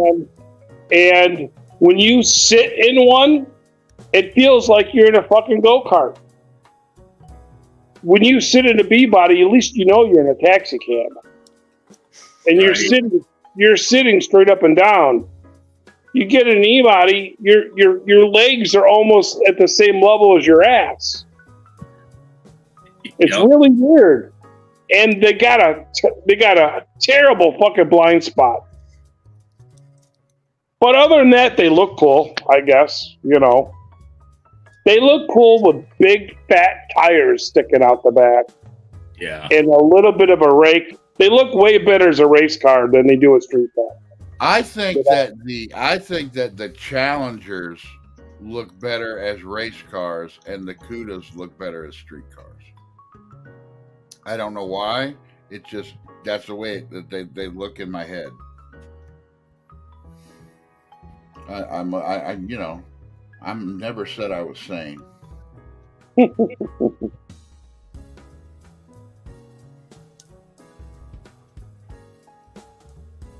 Now, what about like the Volaris? What body are those? That's an F body. Yeah, you think those are ever going to come up in price? They kind of have been over the last few years. The Super Coupes, the kit cars, and the Roadrunners are becoming desirable. Yeah. The cars that nobody wanted 20 years ago are becoming desirable because the super desirable cars are now way out of price range. Couldn't they take they had those cross torsion bars, transverse torsion front ends. Couldn't they take that? I could have swore I heard somebody talking about there was people that was taking the front ends out of those, the whole front end, and putting that them on to this day. That is a very popular hot rod swap. The Volare, the quote unquote Volare front end. Hell, you used to be able to buy them out of the magazines complete. Really? Yeah. That was the Crown Vic swap of its day, huh? Pretty much. Yeah. Yeah, because it was the springs and all. Because you're familiar with the front ends, John. The torsion bar. I know how that torsion bar. It goes from one side to the car to the other side of the lower control arm. Right. So you've got this compact, complete suspension and steering, and they bolt right up underneath them. Yeah. It used to be a super common swap. If I am right on this, that was also the torsion bars were the sway bars, were they not? Correct. You are correct. Okay. Because they were L-shaped. Yeah. Yeah, that's why they called it. They were instead of running longitudinally up and down the car, they were transverse, and it made that whole front end compact. Man, could you imagine how much header clearance we'd have on 68 to 70 B bodies with those fucking torsion bars compared to those straight ones? Wouldn't that be cool? Fuck. I've always wanted, just for shits and grins, and because my dad always drove them, to find a 77 Aspen and build a cool ass street strip car out of it. That would be. Before I die, I want one. What, an F body? Oh, 33 cool. Plymouth. Nice. I want to make an actual fast race car out of one. Well, listen, you better flathead in it. What motor's in there? Some kind of flathead. Looks like a flathead. What's in the description? What does it say? Just says flathead V8 motor. Suicide. My uncle Dodge made a flathead motor, didn't they? I could have swore that car of my uncle's, that 40 Plymouth had a flathead and had flathead 6 in it. Probably. Oh. God damn, he wants $19,000 for this car, but man, well, all the work's been done. Brian, it looks like you're going to have to win that lotto twice. I know, right? Why twice? It's like 700 million. He's got a big appetite for cars here, huh? There's no way I'm ever gonna, just like anything There's else. some big fucking meats on the back of that thing too. That's what I like about it. That's what I need to tuck up underneath the truck. With that narrow fucking B-body rear end. Did you see that rear end I scored, John? I did not. 8 3/4. Sure grip, 355s. It's been gone through, all new bearings, green axle bearings, $500. Watch my video first. Brian comes in my live last night, and the first thing not hi Tony, how you doing tonight? Tony, you're a son of a bitch. Oh, what the fuck did I do to you? Well, it looks like he knows you too. Well, the thing is, he's got the rear end set up on 2 jack stands, 3 jack stands, just sitting there and going through it and taking it apart. And that is the exact video I had halfway filmed. I'm doing the same damn thing in the video I'm putting out tomorrow. Well, I just gone down to Phoenix and bought the son of a bitch. Of course, I'm going to tear it open to see what I got. I cut the purchase off mine today, though. I got my purchase cut off, so my video is going to have sparks in it. Oh, my video is better than your video. William, I even put on a face shield. Nice. You know why I put on a face shield was because I was dealing with a cutting wheel, and cutting wheels will fly apart. Big grinding wheels will not fucking fly apart. I got an announcement for you, gentlemen. I'm going to bed. Thank you so much for having me. I had a ball, Brian. All right, yeah. Anytime you want to jump in on one of these, and like I said, after I do a few, I might have you back on. Hell, I might have you back on before No Name. I don't know. Let me know. I got Just Mopar Joe set up for he's wanting to wait till a little bit closer to No Name, but so you're going to get a Just Mopar Joe interview too. Gentlemen, have a good night. It was fun hanging out with you. I'll be getting in touch with you. I'll call you on Tuesday, John. Sounds good, Tony. William? Have a good night, man. John, good night. Talking to you. It was, my friend. You guys have a good night. We'll see you later. Bye. Have a good one.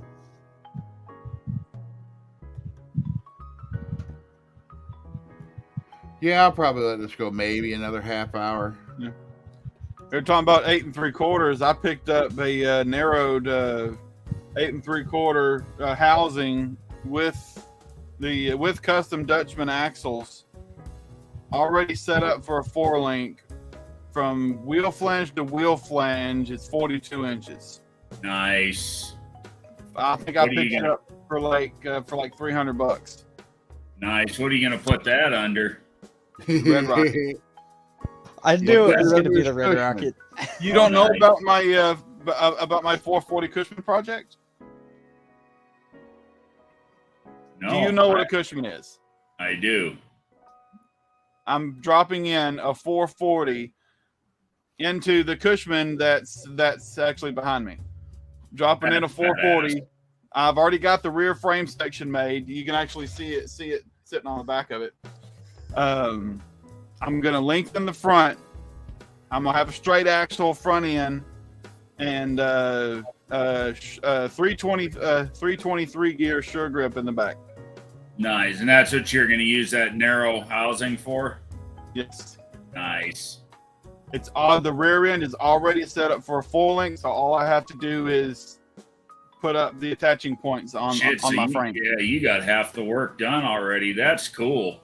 I saved a lot of money with that, and I recently had a buddy contact me, said, "Hey, I got a 741 case 8 3/4 chunk. It was open, but it's 323 gear, perfectly good. I have a clutch type sure grip chunk that I need to get a gear set for. After that, I can put it in there, and I have a 323 gear sure grip for that rear end." With custom Dutchman axles with the factory spline count. Shit, them axles are worth the $300. That's why I jumped on this thing really, really fast and I actually snaked it out from under somebody else. Nice. Yeah, I said, I got the money right now. I can come right now. He said, okay, sure. Yeah, that's kind of where I was at with this one. I saved a lot of money by picking this up for $500. I mean, the fucking brakes are even brand new on it, so I don't even have to do brakes. I've got the backing plates with this one. The dude actually forgot he had them. That's why I'm glad I looked at the pictures and asked questions.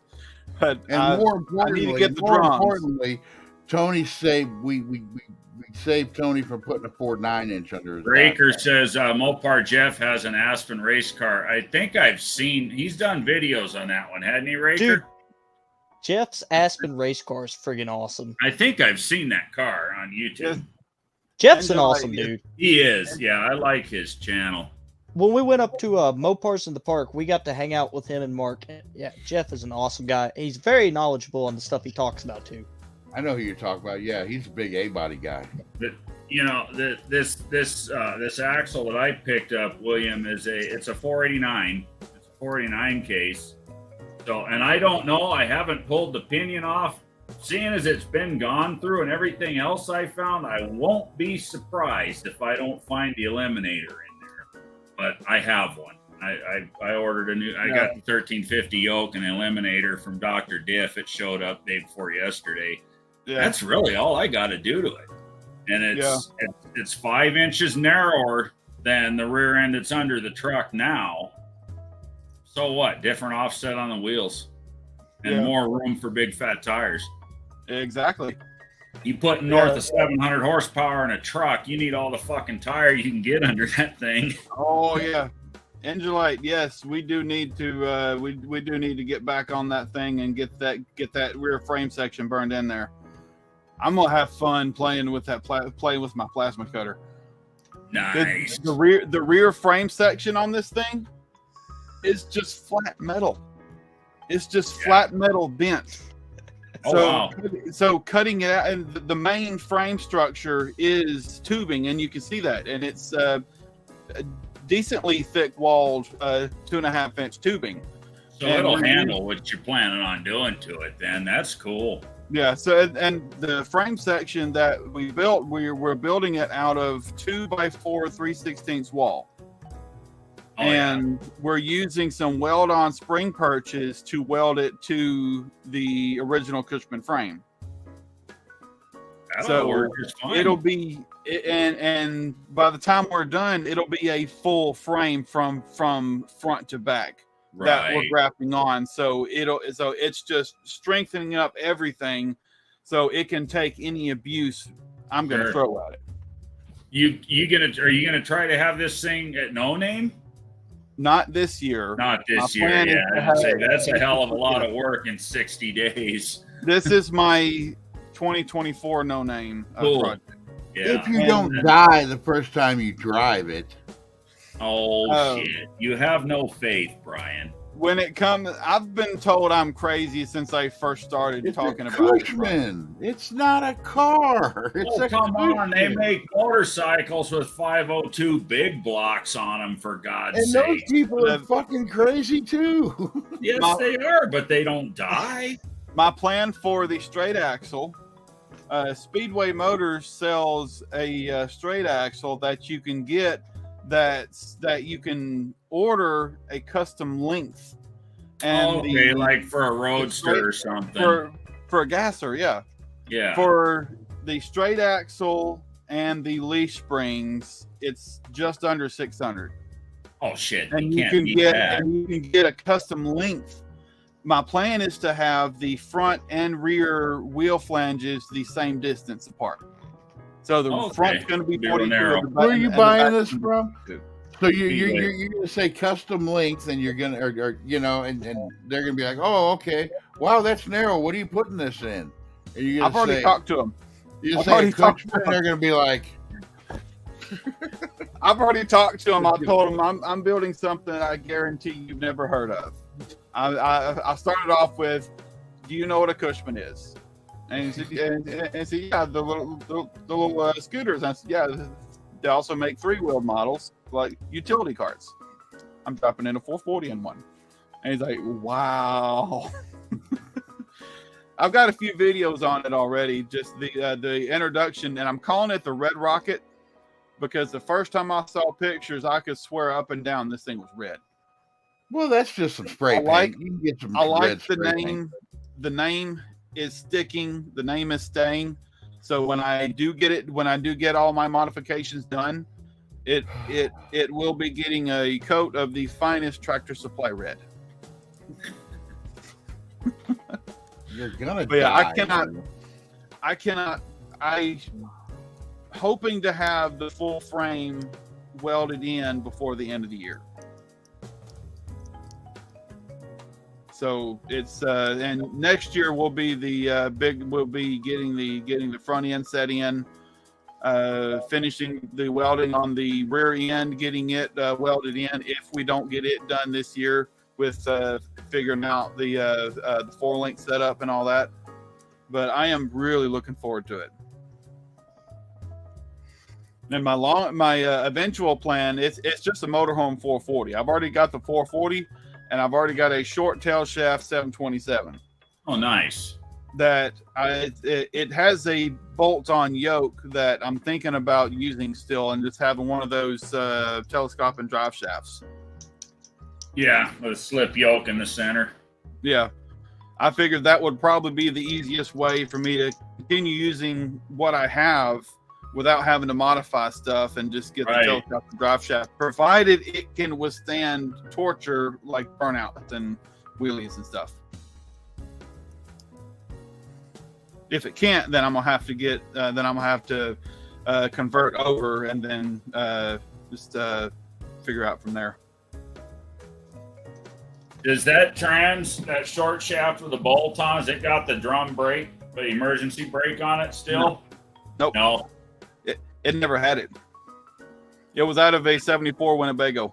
Oh, okay. Yeah. Some of the earlier motorhomes, you know the ones I'm talking about, They had that big ass brake drum on the ass end of the trans.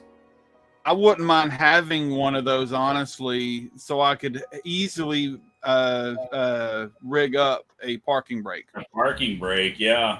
Well, that's why I was asking you. It would be cool if it was. Because as it is, I don't know if I'm going to have a parking brake at this time, honestly. I may. Well, is it going to have a line lock on it? Oh, definitely. It's going to have a line lock for sure. I'm going to have a line lock for sure. This thing is going to do burnouts and possibly wheelies, but I'm not holding my breath on that. But I will have a wheelie bar just out of precaution. He's not holding his breath till the first time he goes to take off. The front end just comes all the way up. Exactly. But yeah, it is a. When I got my 65 Cushman, it was actually to build a 440 Cushman. But y'all know the story with this. I fell in love with it, and it's a pretty original 65 Cushman. Pretty much untouched until I got my hands on it. Somebody just took it apart. I just all I did was put it back together. I always wanted to build something crazy. I could not get the 440 Cushman out of my head. At No Name last year, I learned about these two. Actually, in the pictures, the yellow one and the orange one. I learned about these two. My money fell right later on, and I was able to get them. Nice. So, 440. That is going to be a super fun project. Oh, I cannot wait! I cannot wait to drive it out of the backyard under the 440 power. Yeah, that's just going to be badass. Yes. It's been a lot of years, probably 30 years ago, but I was at a local car show. I know it was at least 30 years ago because I was still living in California at the time. At T-Bucket with a long ram inducted 440 on it. Yeah. And the last thing I remember about that car was watching that sumbitch go down Main Street on two wheels. That thing was wicked bad. I can see something like that happening with you and these Cushmans. Yep. There's actually a video of a black Cushman going around. I don't know what motor this guy put in here, but he as soon as he hits it, this thing stands up like nothing else.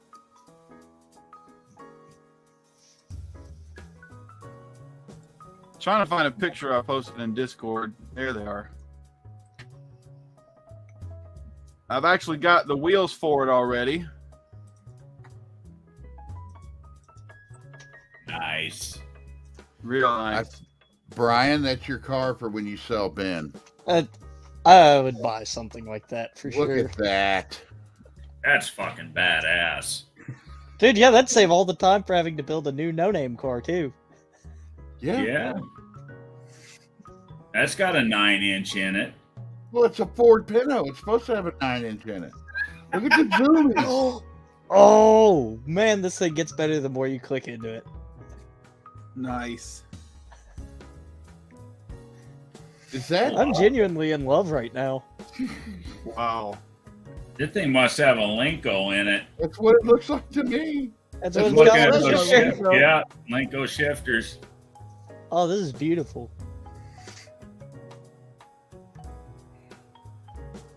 What do they want for that? 22,000. Shit, that's cheap. You can't build. You couldn't build it for that. Yeah, God, I feel no. with all that work, there's a lot more than 22 grand work there. I mean, the back Well, wings fucking kind of Lenco goofy, units but are- you know, Them Lenco units are probably $8,000. I love that look of the car right there. It's so cool. Nice. Oh, okay. I guess it's just because they're so strong, but you think of a Lenco, it's such a basic design and it works so well, but they're so damned expensive. I want to get one of the who makes them? I can't remember the guy now, but he basically created an aftermarket lightning rod shifter. Oh yeah? Somebody will say it in chat. I can't remember the guy's name, but yeah, you can get them. I'm really thinking about getting one for the. Here, let me see if I can look it up. Hey, Brian, share my screen real quick. God damn it, no! I want those for my truck. I picked up these American Racing Vector wheels for decent price. They need a little bit of work to get them to get them the way I want them, but these are going on the Red Rocket. Nice. These 5 on 4.5. 15 by 7, 5 on 4.5. Nice. And I was thinking of getting them polished and then changing the black to red. That would be cool. I mean, Red Rocket, I figured I'll have red on there. Or you can just put them on your Charger. These will not touch the Charger. Put them on the Charger, paint it orange, slap a big O1 on the door. That wheel right there, it doesn't matter what color you put in it, but to do what you were saying, to polish the faces and paint the insides of them, I don't give a shit what color you do it in. It just looks good. I like them when they're painted like you're talking about doing. The only other vehicle of mine that this might go on would be my 1970 pickup if I decide to keep it. Or you could just sell them to me, and I could put them on my truck. It's still a possibility because I'm not 100% set in stone on these being on the Red Rocket. This is just the first iteration of wheels. I've changed wheels on all my projects, especially the Charger. It's probably had 8 or 10 different sets of wheels over the years that I've been working on it. So wheels change, so ain't no telling. Yeah, that particular wheel is just stupid hard to come by, especially in that configuration. That's a pretty good score. If I do decide to get rid of them, Brian, you you definitely get first crack at it. And as long as I can double my money, I'm good. Double your money? Come on, we're friends.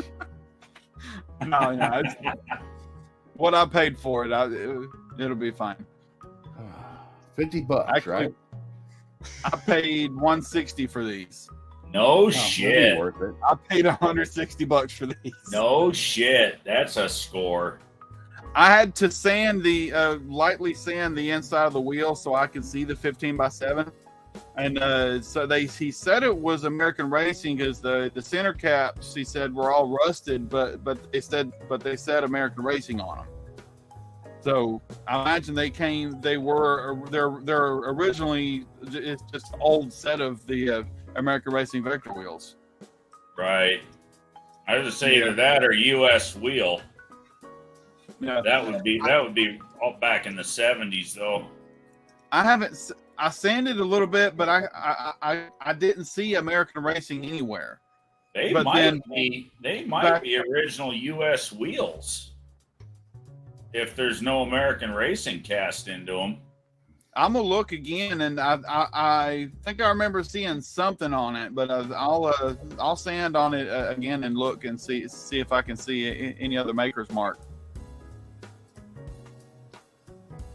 Yeah, if they are circa 70-something US wheel, them sons of bitches are worth some coin. I may have accidentally Brian, shut up. But no, do you guys think that would look cool in my Duster? That shit. Oh yeah. Yeah. I mean, what do you got to lose? I think it'd be awesome. I'm thinking about it. Is it? Talk to John because I know the guy. I know this guy will make a shifter that'll work with a reverse manual valve body. And basically what it is that little shifter at the bottom is actually what you're shifting. What you put, you pull it all the way back and it goes into first. What's you that pull the shifter first handle back for? And it clicks that little shifter up one. Yeah. Then you pull the other one and you go into third. That's actually an older design, but they worked well. What's that shifter sell for, Brian? I don't know. Kilduff is the name of the guy selling them. I can't get over the cost of shifters. I'm going to go with that B&M shifter that John sells. Probably what I'm going to end up going with. That fucker's $350. Oh yeah, I think they're wanting like $600 for this, but it's different though. You know what I mean? Everything's just gone out of sight. Like I said to John earlier, I'm trying to squeeze dollars out of fucking nickels. No, $500 for that shifter. Considering what shifters are going for, that ain't horrible. Yeah, that's really not bad. No, and it's something special. It's totally different. Like, what I would do, Tony, is go to swap meets. Do you have any swap meets around you? No. That sucks. Dude, Arizona's dry as a popcorn fart when it comes to fucking cars anymore. Because it's just like I got swap meets around me all the time, and mostly they're full of Chevy shit. But you get good deals on shit like gauges and shifters and stuff that'll go into anything. I've actually made good money, going to 3 different swap meets and picking up. You end up getting a full set of gauges. You can sell a full set of used gauges for like $400. People pay that for them. Indy and Mo Party are probably my 2 favorite swap meets. Mainly because because I like hanging out and seeing everybody. Which I guess, truthfully, 2023 Indy was the first time I met Mark, Ryan, William. But I see you and Jed there since I've been going. Dude, Steven keeps sending me porn on Facebook. Who? Steven, Big Block 402. Is it any good? It's very good. Hey, now. Share the love. Yeah, share the love. This Indy this year was the first time I went, and it was awesome. We need to get you and Jed to go out to Mo Party one year. You would lose your I shit. have already talked to Jed about that. We're trying to get something in the works, so all of us need to officially start talking about it. Yeah, you would lose your shit at Mo Party. Dude, Mo Party is so much fun. The bad thing is it's the week before No Name.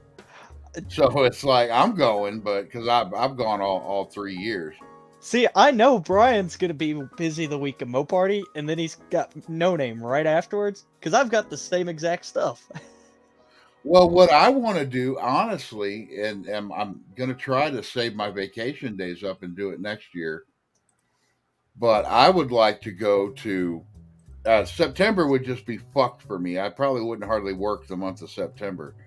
But I'd like to go to Mo Party, then go to No Name, and then drive out to Zip Tie Drags. That would be awesome. I'd like to do all 3 one year. I gotta show this listing. Engine Light Garage sent this to me. This is listed as the 85 Chevy S10. I'm so uncomfortable right now. You should save that for the next. We need to schedule another wide, guys, too. They chopped the top. Suicide doors. Suicide doors. He's got it. They got a saw blade up here for the visor. Oh, see, now that's cool. Wow. I wonder what that would look like on my truck. I got to find me one of those old saw blades. Holy crap. Wow. Wow. That was a lot to take in. But yeah, here's that killed up lightning rod shifter.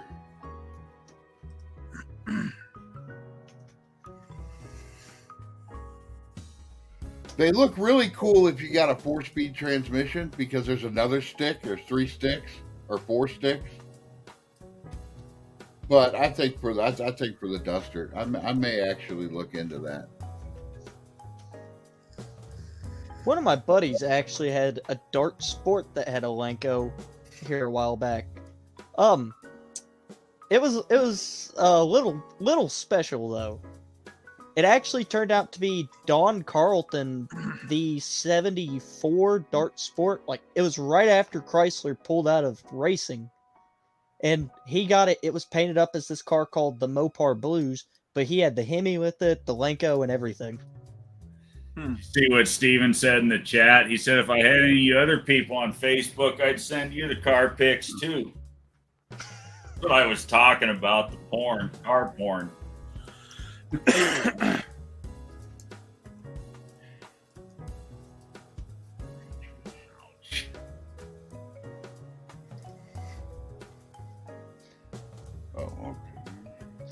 Earlier, we were talking about William needing to pull his charger with his D100. It's funny we got to talking about that because right now we're actually looking at pulling Ben all the way up to Illinois on Owen's F-150. We're running out of transportation options because our buddies are going with other buddies, and the one that has a trailer got invited to bring his car.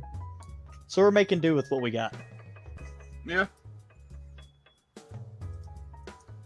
Tell you what, if you need a really good modern tow rig, my 05 Hemi Ram 5.7, you can ask Engine Light Garage. We've taken my Charger to No Name, no problems. We've went up to all the ways. I forget exactly where in Illinois it was, but we went all the way up to Illinois from North Mississippi to get my 73 Dart Sport. Didn't really care that it was behind it at all. I went to St. Louis to pick up those Cushmans not long ago, and it's just been an awesome tow rig. Well, yeah, and you drove it out here to go to. Exactly. Yeah. I wasn't pulling anything then. What's it got in? Is it the 5.7 or the 6.4 in it? 5.7. Yeah. Yeah, I actually would really like to find one of those trucks. I'd thought about getting one, but there's some stuff happening at my work. I gotta figure out how things are gonna play out. All right, guys. I think I'm going to call this one at 2 hours. I did it an hour before, so I've been 3 hours tonight. Thanks, everybody, for coming out. Thanks, William, Tony, Brian. Yeah, it was fun. Everybody check out these guys' channels if you haven't already. If you haven't, where the hell have you been? And we will see you all next week. All right. Bye-bye. We'll see you. Bye. Thanks, everybody. Penis. Oh, it didn't do it. Cut